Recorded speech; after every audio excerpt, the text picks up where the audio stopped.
I wanted to make a quick tutorial video on a painting technique that I've been using for my Vermin Swarm models. I got a request over on the 9th Age forums to just show a quick breakdown of what I've been doing.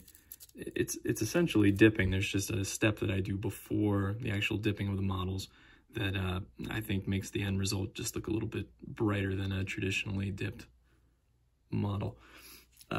So just a quick overview of what we're doing and what I've already done. There are a lot of much better tutorials out there on how to dip models. I use Army Painter Strong Tone Dip, and that's what I would recommend for this technique. So all I've done here is base coat of the models. All you're doing is blocking out colors. There's no highlighting here at all. And you can see I've gone with kind of a quirky yellow color scheme for my Vermin models, but you can do whatever you want. This doesn't have to be just for rats, obviously. I think it would work well for Napoleonics and the like. So again, they're just flat colors. All that's really important here is that the colors that you use are, well, solid. You know, that you have a solid base coat here. That's all that's really important. The only thing I've done in addition to that is I've done a wash of orange. And what that's going to do is once it's dipped, it'll make it look kind of like rusted weapons. So again, that's something specific to the Vermin that I've been doing. It wouldn't really make any sense, again, if you're doing a War of the Roses model or a Empire model, whatever it is you want to do. But again, this technique, I think, has a lot of application. The next step involves pure white. You could use off-white, you know, like a Pallid Witch Flesh or something like that. I use Citadel colors for the most part. So in this case, I'm just using out of the pot white Scar. And what we're basically going to do here is we're just going to very lightly dry brush the model in white. And what that's going to do, again, I had mentioned before, one of the typical downsides to dipping a model is that it ends up looking very dark. And for me, anyway, I like a lighter model in terms of, it, you know, popping on the battlefield. So what I'm going to do now is just, again, very, very light dry brush of white over the entire model. And what that's going to do is pick up some of the, you know, raised edges and stuff. And you'll have to forgive me. I've never painted around a camera before, so I have to... Yeah, there we go. That's good enough. And so, yeah, you're just going to dry brush it as though it were any other normal highlight color with a dry brush. But again, I emphasize that this is the lightest of dry brushes, because this is basically an extreme highlight that we're doing here. And you can see I'm not letting a lot of this color come off. It's just giving the suggestion of a highlight. This is trickier with flat surfaces like the top of this armor here, because there's nothing really for the brush to pick up or for the white to catch. So again, less is more. You can kind of go over it multiple times. That's what I've kind of found is best. Otherwise, it'll just look like a streak of white, which obviously doesn't make any sense. Just as we're going here, when we're finished with this step, there's one more step after this, which I'll get to. I would just encourage you to trust me, because this isn't going to look right until the model is washed. It's going to look a little bit extreme. So I would encourage you to stay till the end of the video or skip to the end of the video once you get the concept down.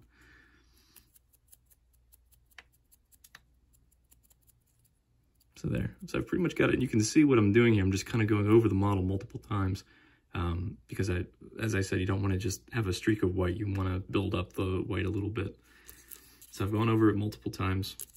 I'm going to do the same thing on the second model. I just picked the two because one is more cloth and one has a little bit of armor, just to show the difference.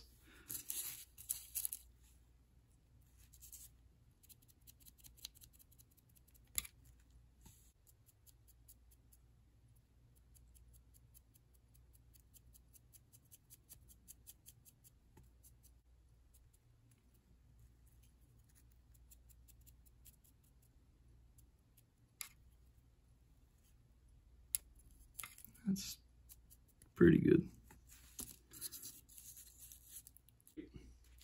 So, as I said, still same pot of white paint. And what I'm going to do now is I'm going to take a detail brush with a fine tip,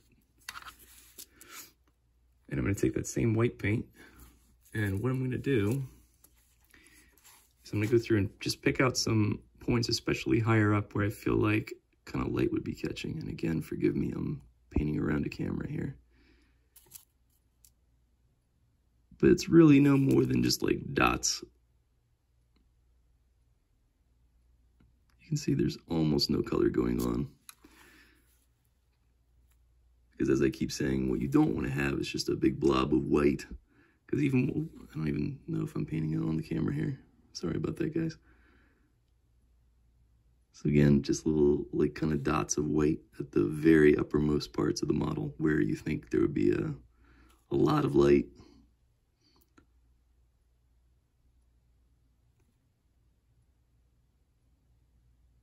This is especially important on metallic areas, I think, as you can see here. It's kind of been washed out a little bit, the silver, because we went through with white. I think if you were skipping this step, in other words, if you were just dry brushing with the light white, I would probably recommend you not dry brush the silver or metallic areas with white for that reason, because all it's going to do is wash out the metallic sheen, which we're now having to go back and recreate a little bit. So again, not much. Less is more, I'll keep saying it.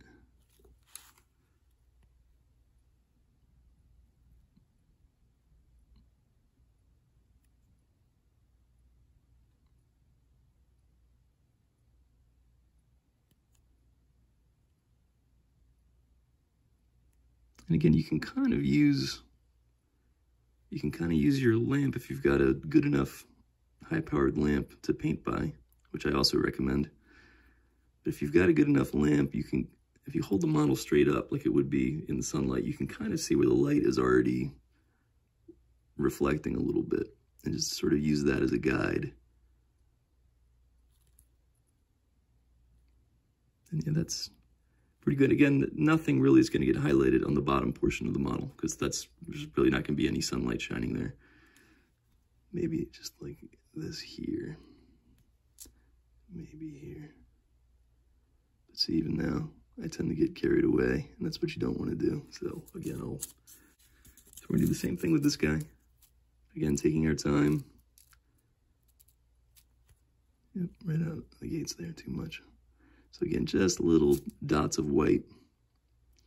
Because what's going to happen here, as I may or may not have mentioned, is we're then going to dip the model, obviously, and that's going to sort of blend all of this together. All of this color, all of this white is going to get muted down quite a bit. And in theory, it should look kind of just like a bright highlight of whatever color you were trying to highlight. As I said, these flatter surfaces are much, much more difficult. And this is, I mean, not even that flat of a surface because it's kind of textured. But again, I'm not going through and I'm not putting dots all over the place, just every once in a while in an area where I think light would be catching.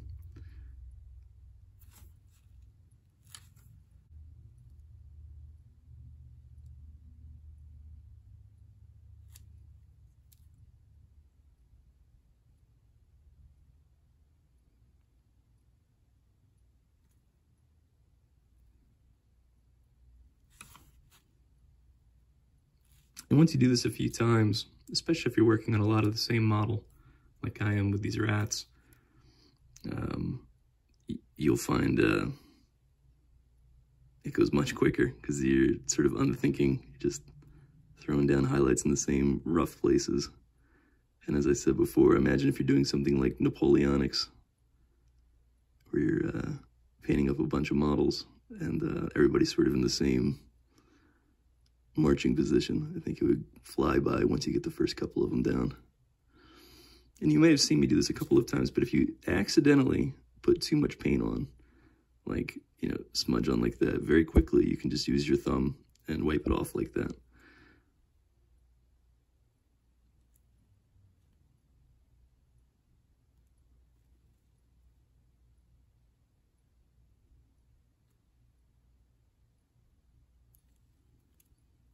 Yeah, something like that. So there we go. So next step, and ignore the basing if I hadn't mentioned that before. That's something we'll go back and do after we've dipped the model. I just was testing out different paint colors. So what we're going to do now, we're going to let everything dry, and it shouldn't take long because we're not using that much color, is you're going to then dip the model, which I will show you next. Okay, so these models are dry, and we have our dipping supplies out. Again, I use Army Painter Quick Shade Strong Tone. So what you're going to do, take a busted up old brush, again, nothing fancy for this, and you're going to just absolutely slather this onto the model. Way more than you think is necessary.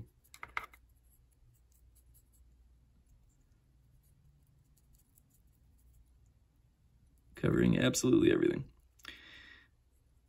And then, what you're gonna do, have a paper towel nearby. And this is what's important. You can hold the model upright, because what the dip's gonna do is it's gonna get tacky very quickly, and it's gonna run into the recesses. And you're gonna basically try to pull some of the excess off of it, especially on flat surfaces, and then especially toward the top of the model.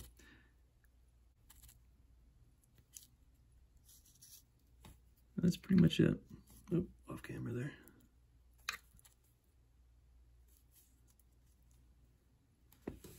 Yeah. So again, this won't look quite right until it's completely done and you've done a matte varnish, which is absolutely necessary if you're dipping.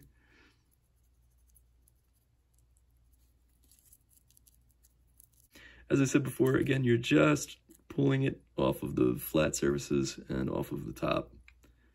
And again, these guys are supposed to be kind of dirty, so I'm not worried about making them clean.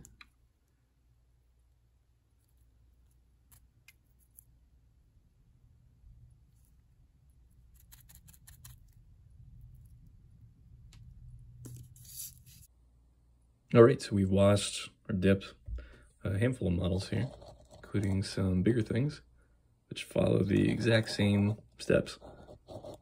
So what we're gonna do is now let them dry for at least 24 hours. This isn't like a regular wash where you can kind of get away with letting them dry for a couple hours. They really need to sit at least overnight. I would probably even give them 2 days. And then we'll come back once they're dry and do the matte varnish stage. Okay, so it's been 48 hours, a little bit more actually. And as I said earlier, I really don't mess around with drying times on these guys because you don't want to have, still wet varnish when you go to then apply the matte varnish on top of it. But primarily because it's really almost impossible to eyeball how dry these things are. I mean, from your perspective, they probably look identical to how they did 2 days ago. They still look very wet, and most importantly, they're still quite tacky, even though they're completely dry. Like you can touch them and nothing's coming off, but they feel tacky, just as they would in the early drying stage. So the best bet is just to give it plenty of time to ensure that it is dry before we go to the next step. So I'm going to introduce you to 2 products. The first is matte spray paint. I use Rust-Oleum here. I've used Testors before. It's the same product. The Testors comes in a slightly smaller can, and I'm sure there are plenty of others as well. The only thing that matters is it comes in some kind of spray can and that it's suitable for metal and plastic. And the second thing I do is I have Army Painter Warpaint's Anti-Shine, which is conceptually the same kind of product, except that instead of being in a spray can, you apply this with a brush. So these two in conjunction I find work really well. The reason being that when you apply the matte varnish, I've found almost impossible to get the whole model completely matte. There's always going to be little bits kind of in the crevices and underneath armpits and stuff that just seem to be impossible. It doesn't seem to matter how many coats of this I put on. So the best bet is just one nice even coat with spray, matte varnish, and then coming in at the end to kind of do any cleanup detail work with the anti-shine with a brush. And then the final thing I do, this is sort of specific to my rats here, but I really do like this kind of lacquer finish on the yellow armor. But that's the only thing I want to be shiny, so it seems counterintuitive, but what we're going to do is matte varnish this whole thing, And then at the very end, once that's done, I'm going to come back with Citadel Ard Coat, and I'm going to reapply the kind of the shine that is existing right now, just because I really like that kind of lacquer finish, especially for this yellow armor. And that'll be it. So we'll spray the models all down with matte varnish here. I don't think I'm going to show that. It's straightforward. You're going to apply it just like you would any kind of primer or undercoat. The only thing that matters is that you know, same rules apply. Keep it 12 to 18 inches away from the model, short bursts. You know, you're not trying to drown the model in this stuff. And again, because we're going to come back, anything that you don't get, we'll hit with the Brush On Anti-Shine or whatever similar product you may have handy. So I'll be back once I've sprayed everything with the matte varnish and everything is dry again. Okay, and we're back with what will probably be the last recorded section of this video anyway. What we've done is, as I said before, we sprayed everything down with the matte finish and let them dry overnight. It doesn't take nearly as long as the wash does. You know, the actual dipping portion does. As I said, I gave that 2 days. This you could probably get away with a few hours. I gave them overnight just to be safe. And you may be able to see they've got kind of a satin finish. You can especially see that on the armor. But they're pretty much there.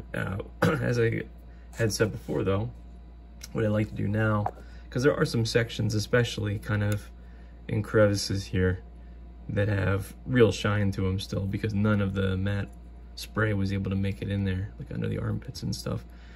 So what I do is I'm going to take this anti-shine from Army Painter, and it comes in a drop bottle, so you don't need too much of it. I don't water it down at all. I don't know if maybe you're supposed to, but I had mentioned before as well that I'm going to leave the armor itself alone on this guy in particular, because what I'm going to end up doing is hitting that with the gloss varnish.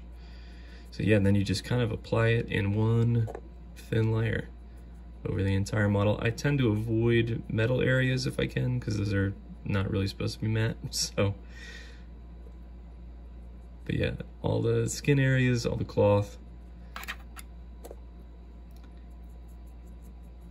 pretty much everything that isn't going to be, well, metal, or in my guy's case, that yellow. So that's it, just a few seconds. You can, and then on this guy, you can really see on that shield how it's got kind of that, I said before, kind of satin finish. So you're just gonna layer this on, and this guy's pretty much gonna get the whole model covered. And what this does is just kind of finishes the job. It takes it from a satin finish down to a matte finish. And crucially, like I said before, even if you're okay with the somewhat shinier finish, there are some areas where that spray just absolutely can't get to, so this will help kind of blend it all together. And that's it. So let them dry a little bit. I'm gonna hit this guy with the gloss varnish, like I said.